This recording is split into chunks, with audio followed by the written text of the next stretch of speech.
কক্সবাজারের কুতুবদিয়ায় পবিত্র ঈদ মিলাদুন্নবী সাল্লাল্লাহু আলাইহি ওয়াসাল্লাম উদযাপিত হয়েছে।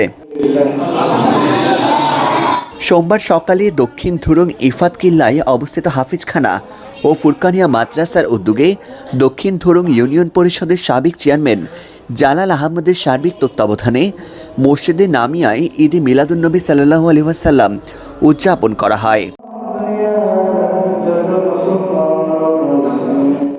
ঈদে মিলাদুন্নবী উপলক্ষে খতমে কোরআন, মিলাদ ও মুসলিম উম্মার শান্তি কামনায় দোয়া মাহফিল অনুষ্ঠিত হয়।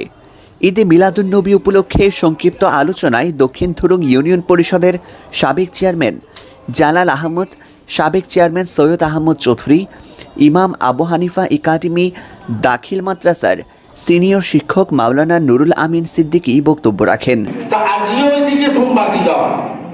তোলে দের আর দেই যেদিন জন্মই সম্ভব আজকেও সম্মান রিজান আল্লাহ তাআলা বিরাট একটা আরা রাজিয়া বাক্যমালা যে আরা খবর একটা সুন্দর যে গুরুত্বারি তেই এত বড় সম্মান জ্ঞানগুলো দুয়ে আছে আজকেও আরারে এই সম্মান যে দের আরা ভালো গুরুত্বারি। উক্ত ঈদে মিলাদুন্নবী উদযাপনে এলাকার মুসল্লিরা দক্ষিণ ধুরুং পেচারপাড়া ইফাত কিল্লায় অবস্থিত হাফিজখানা, ফুরকানিয়া মাদ্রাসা ও কেজি স্কুলের শিক্ষার্থীরা অংশগ্রহণ করেন। News desk, TTN।